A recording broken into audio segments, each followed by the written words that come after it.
बहुत पसंद आई थी, जो बहुत इसको डिफाइन करती है, तो उसको मैं लेकर के भी आई थी कि आपके सामने पढ़ूंगी। ये डॉक्टर सीवी भारती की कविता है।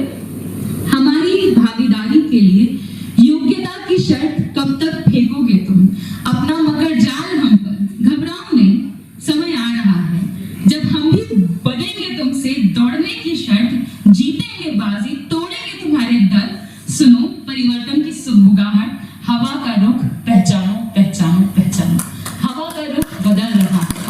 और यही जो किताब लिखी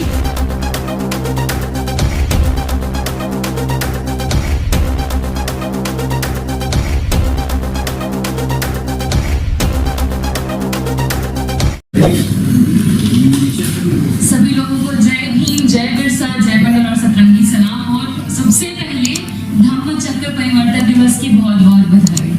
आज ही के दिन 14 अक्टूबर 1956 को अशोक विजयदशमी पड़ी थी। मतलब जब सम्राट अशोक ने कलिंग युद्ध किया, उसकी 10 दिन बाद, उस विजय के बाद बौद्ध धर्म को अपनाया था, सहिष्णुता के मार्ग पर चलने का प्रण लिया था। और प्रण ही नहीं लिया था, अपने बच्चों को देशों विदेशों में भी भेजा कि बौद्ध धर्म का प्रचार प्रसार किया जाए। आज ही के दिन अपनी पत्नी सहित बाबा साहब ने अपने अनुयायियों के साथ में बौद्ध धर्म को अपनाया था। इसीलिए सबसे पहले मैं उसको आपको हार्दिक बधाई देती हूँ। दूसरी बात कि जिस कार्यक्रम के लिए हम यहाँ हैं, सामाजिक न्याय के मसीहा किताब के लिए आज हम लोग यहाँ पर हैं। और क्योंकि पहला शब्द ही है सामाजिक न्याय, तो हमको ये समझने की जरूरत है कि सामाजिक न्याय मतलब क्या है। बहुत इजीली, बहुत आराम से नेता हो या कोई भी व्यक्ति हो, बहुत आसानी से इसका इस्तेमाल करते हैं। सामाजिक न्याय क्या है? सामाजिक न्याय सबसे पहला सबसे पहले जिस व्यक्ति के बारे में कि 20 लोगों के बड़े कहते हैं ना कि विचारक हुए, मसीहा हुए, उनके नाम है इस किताब में, उनके ऊपर चैप्टर्स लिखे गए हैं। पर किताब की शुरुआत ही हुई है राम मनोहर लोहिया से। राम मनोहर लोहिया की पुण्यतिथि हमने मनाई थी 12 अक्टूबर को। और राम मनोहर लोहिया इसको डिफाइन भी करते हैं कि सामाजिक न्याय क्या है। ना बड़ों से बैर, ना छोटों से नफरत, यही है सामाजिक न्याय। और इसी सामाजिक न्याय की विचारधारा को लेते हुए निगम जी ने जो किताब लिखी, 20 नायक नायिकाएं हैं। पर क्योंकि खुद भी आप अपने भीतर, अपने आसपास एनालाइज कीजिए, जैसे कि इस कमरे में भी महिलाओं की संख्या कम है, नगण्य जैसी है। थोड़ा ऐसा ही मुझे किताब में दिखा। और किताब की सीमा होती है, पन्नों की सीमा होती है। 200 पन्नों में ही समेटना था निगम जी को, और बहुत अच्छे से उन्होंने समेटा है। पर महिला के तौर पे नायिका के रूप में मैंने सिर्फ बहन मायावती जी को वहां देखा। और जैसा कि हमारे मॉडरेटर ने भी कहा कि बहुत सारे क्रिटिसिज्म भी आए और बहुत सारे कहते सुझाव भी आए। सुझाव में ये था कि आप फूले दंपत्ति को जोड़े, और बिना बाबा साहब के, बिना भीमराव अम्बेडकर के सामाजिक न्याय की परिकल्पना ही अधूरी है। और साथ ही साथ क्योंकि ये किताब शुरू हुई तो जो पहला पन्ना ही मैंने पढ़ा, अच्छा लगा ये देखकर कि निगम जी ने किताब को अपनी पत्नी को डेडिकेट किया है। इसके लिए आपको बहुत बहुत बधाई। और साथ ही साथ क्योंकि इस किताब में जैसे जैसे आप चैप्टर्स पढ़ेंगे, बहुत सारी चीजें निकल करके आएंगी। पहला, अगर सारे वाक्य तो हम जिस पर चर्चा नहीं कर सकते, लेकिन एक घटना जो बहुत इंटरेस्टिंग है, जो मुझे लगता है कि आज के नेताओं को उससे सीख भी लेनी चाहिए, हम लोग उस रास्ते पर चल भी सकते हैं। जैसे चौधरी चरण सिंह, खुद किसान समुदाय के लिए सबसे ज्यादा अगर वोकल इस देश में कोई हुआ, कोई लड़ा, तो चौधरी चरण सिंह जी थे। वो खुद, क्योंकि आज देखिए मैं बिहार से हूँ और मैं ये कहीं बिना रह ही नहीं सकती कि चाहे थाना हो चाहे ब्लॉक हो, बिना भ्रष्टाचार के एक आधार कार्ड तक पास नहीं हो रहा है। इसी तरह की परिस्थिति तो पहले भी रही। चौधरी चरण सिंह जी खुद थाने पहुंच गए थे ये कहते हुए थानेदार को कि मेरा पॉकेट मान लिया गया है, मेरे पास पैसे नहीं है, मुझे भैंस खरीदना था। और थाने में उनकी रपट नहीं ली जा रही थी। फिर किसी ने आकर उनको कहा, अरे कुछ पैसा जमा कीजिए, काम हो जाएगा। उन्होंने 35 रुपये उनको दिए और उसके बाद कहा गया अच्छा दस्तखत करिए। मोहर लगाया, उन्होंने लिखा था चौधरी चरण सिंह। पूरे थाने में हड़कंप मच गया कि अच्छा ये चौधरी चरण सिंह जी हैं। और इस तरह से वो खुद वहां पहुंचते हैं। पहुंच करके उन्होंने थाने में ये खुद समझा कि जनता किस चीज से गुजर रही है, कितनी विभत्स परिस्थिति है। और ये आज भी किया जा सकता है, बहुत आसानी से किया जा सकता है। सकता है, मुश्किल नहीं है। पर जब सामाजिक न्याय की बात होती है, बहुत बड़े बड़े नायक नायिकाओं को इन्होंने उस किताब में सम्मिलित किया है, चाहे वो जयप्रकाश जी हो, चाहे वो वीपी सिंह हो, विंदेश्वरी प्रसाद मंडल जी हो, लालू जी हो, कांशीराम हो, मायावती जी हो, मुलायम सिंह जी हो, अखिलेश जी हो, राहुल जी हो और तेजस्वी जी हो। और सबसे इंटरेस्टिंग जो मुझे लगा वो ये था, किताब शुरू हुई राम मनोहर लोहिया पे और पहली किताब, क्योंकि मैं मान रही हूँ कि अगली किताब भी जरूर आएगी, तो जो लास्ट चैप्टर है वो तेजस्वी जी पर अंत हुआ है। तो मुझे ये देख करके खुशी भी हुई, क्योंकि इतनी कम उम्र में जो तेजस्वी जी ने काम किया है वो काबिले तारीफ है। इसलिए कहती हूँ क्योंकि 17 महीने का कार्यकाल कोई बहुत बड़ा कार्यकाल नहीं होता है। हमने प्रधानमंत्री को जी को देखा, 11 साल से प्रधानमंत्री हैं, पर मैं मानती हूँ कि अगर आप तेजस्वी जी को, उम्र बहुत ज्यादा नहीं है, पर आप तेजस्वी जी को खड़े कीजिएगा प्रधानमंत्री जी के सामने, प्रधानमंत्री जी बहुत बहुत बहुत छोटे नजर आते हैं। काम आपको कहते हैं ना कि एक दूसरे से अलग बनाता है। जहां एक तरफ आप नफरत वाली भाषा देखते हैं प्रधानमंत्री जी के मुंह से, वहीं दूसरी तरफ तेजस्वी जी है सर्व समाज को साथ लेकर चलने वाले। हाल ही का मैं एक पॉडकास्ट सुन रही थी, वहां वो खुलकर बोले कि हम कर्म के आधार पर किसी को श्रेष्ठ मानते हैं, जन्म के आधार पर नहीं।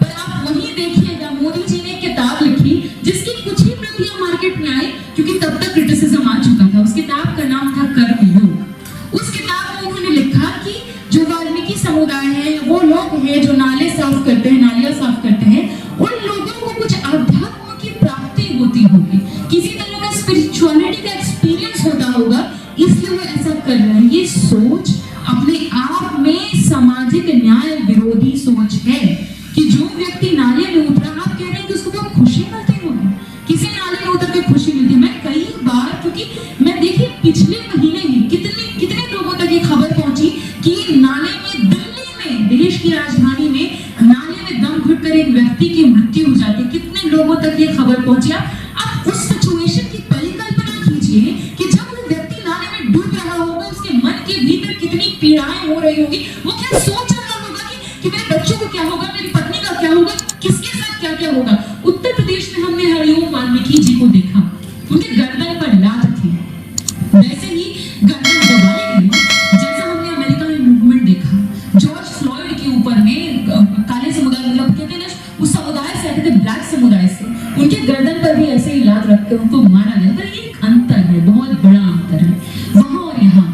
वहां कम से कम हमें ये देखने को मिला कि जो व्हाइट समुदाय के लोग थे वो अपने घुटनों पर बैठकर माफी मांग रहे थे कि हमने जो इतिहास में गलतियां की उसके लिए हम माफी मांगते हैं। पर ये चीज हमें भारत में देखने को नहीं मिलती। उल्टे जब सीजेआई के ऊपर जूता चलाया जाता है तो कई लोग उसको डिफेंड करने आने लग जाते हैं। सिर्फ इतना ही नहीं हुआ, कई ऐसे अकाउंट्स थे जिन्होंने ऐसे वीडियोस बनाए कि सीजेआई के हमारे गवई जी के गले में हांडी है और उनका चेहरा नीला है और उनको जूता मारा जा रहा है। ये वीडियोस बना, लोगों को जेल में नहीं डाला गया। उल्टे जो लोग उनकी लिंचिंग की रणनीति बना रहे थे, जिन्होंने कहा कि उन पे थूका जाना चाहिए, उनको भाजपा के लोग बाहर निकाल रहे थे। मैं ये बातें इसलिए दोहरा रही हूँ क्योंकि यही समाज की सच्चाई है। और जब तक इस समाज की सच्चाई को ना लिखा जाएगा, ना पढ़ा जाएगा, ना बोला जाएगा, तब तक हम समाज में डिफरेंस नहीं देख सकते हैं कि समाज में कोई बदलाव होगा। अफ्रीका के आदिवासी समुदायों की एक कहावत है, until the lions have their own historians, the history of the hunt will always glorify the hunter. जब तक आप अपने किस्से कहानियां नहीं लिखेंगे, अपने नायक नायिकाओं के बारे में नहीं लिखेंगे, तब तक उनको कोई जानेगा कैसे, पढ़ेगा कैसे, उन्होंने क्या किया, कोई बतलाएगा कैसे। पीढ़ी दर पीढ़ी ये सिलसिला चलना चाहिए। और इसलिए मैं निगम जी को बहुत बधाई भी देती हूँ कि आपने ये किताब लिखी और कुछ ऐसे इंसिडेंट्स में हैं जो बहुत इंटरेस्टिंग है, आप सभी को जानना चाहिए। मैंने किताब पढ़ी और मैंने आने के लिए ऐसे हामी नहीं भरी। आप पूछिएगा इनसे, मैंने पहले कहा आप मुझे किताब दीजिए, मैं पढ़ूंगी और तभी मैं इसकी भी ओके करूंगी। और जब मैं यहाँ आ रही थी, मेरे मन में भी विचार आ रहा था कि ऐसी किताबों की क्या जरूरत है समाज में।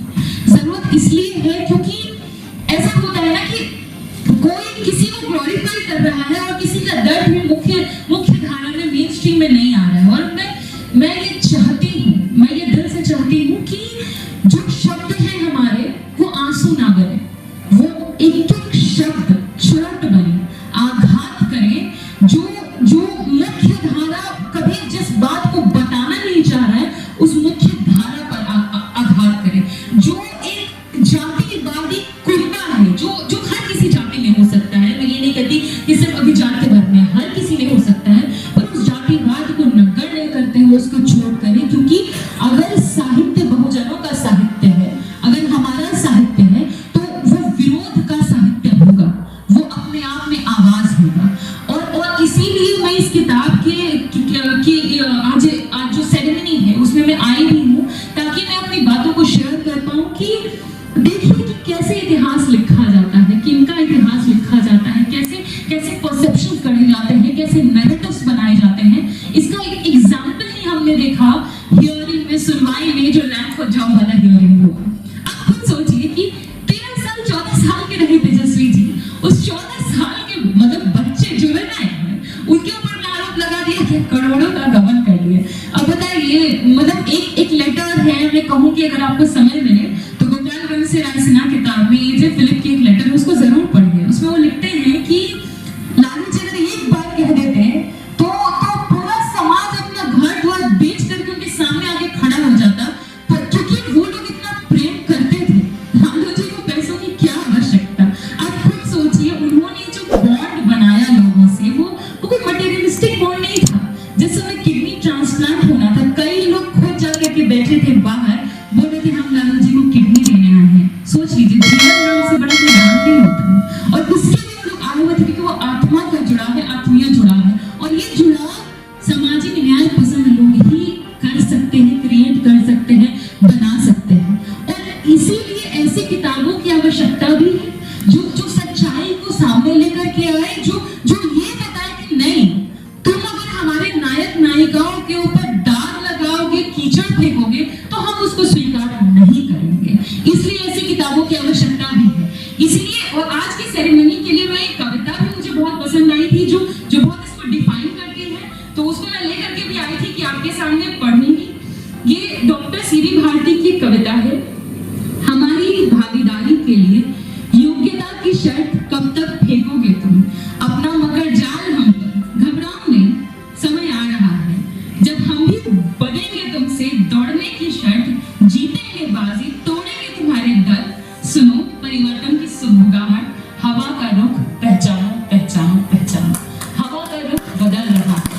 और यही जो किताब लिखी गई है, मैं ये मानती हूँ और जानती भी हूँ, कई ऐसी किताबें लिखी जाएंगी। एक कहानी मैं आपके बीच शेयर कर, अगर समय है तो एक कहानी बस शेयर कर रही हूँ। ये है कि मैं खुद कहीं सफर कर रही थी, मुझे एक व्यक्ति मिले, नाम काल्पनिक बता रही हूँ क्योंकि कई बार ऐसा होता है कि आप वो कहानियां शेयर करेंगे तो हो सकता है उनकी नौकरी पर भी खतरे आ जाए। दिनेश राम, ये वो व्यक्ति है जो मुझे खुद मिलने आए, बोले कि मैम हमको आपको कुछ बताना है। बोले बताइए। वो आए, वो हमको बोले कि हम लोग अपने घर में सिर्फ एक तस्वीर रखे हैं जिसकी हम पूजा करते हैं। लेकिन बोले कौन? तो बोले लालू जी। और फिर मैं सोची कि क्यों, मैंने पूछ भी लिया क्यों। तो वो बोले कि मेरे पिताजी जमींदारों के यहाँ बंधुआ मजदूर थे, मजदूरी करते थे, और उनसे पेपर पर ठप्पा लगवा लिया गया क्योंकि उनको साइन करना नहीं आता था। कर्ज उनके नाम पर उठा लिया गया, उनको पता तक नहीं था। और जब बैंक के अधिकारी उनसे पैसा लेने आए, उनको थाने लेकर के गए, तब ये रो रहे थे। रोते रोते ये और उनका पूरा परिवार लालू जी के यहाँ पहुंचा और बताई परिस्थिति। लालू जी ने फोन किया, ना सिर्फ उनके पिता को छुड़वाया, 14 कट्ठे जमीन उनको दिया, और उस पर काम करते हुए आज वो उस परिस्थिति में पहुंचे हैं कि आत्मसम्मान के साथ जी पा रहे, जिंदगी बिता पा रहे। ऐसी कई कहानियां हैं। ये कहानियां, इन कहानियों को कलमबद्ध करने की जिम्मेदारी हर उस व्यक्ति की है जो सामाजिक न्याय पसंद है। और मैं सामाजिक न्याय की अवधारणा में सिर्फ कहते हैं ना कि दलित, पिछड़े, अति पिछड़े, आदिवासी, मुसलमान ही नहीं है, अभी जाति वर्ग के लोग भी हैं। आप खुद सोचिए, अगर वीपी सिंह नहीं होते तो मैं शायद यहाँ मौजूद नहीं होती। पिछड़ों के आरक्षण को ला करके, मंडल मसीहा यूं ही नहीं कहा जाता है, पिछड़ों के आरक्षण को उन्होंने इम्प्लीमेंट किया, अर्जुन सिंह ने यूनिवर्सिटीज में इम्प्लीमेंट किया, और उसके चलते आज पिछड़े तबके यूनिवर्सिटी पहुंच पाए। क्योंकि वो रिजर्वेशन नहीं होता तो शायद हम लोग यहाँ नहीं होते। और सामाजिक न्याय की जरूरत इसलिए भी है क्योंकि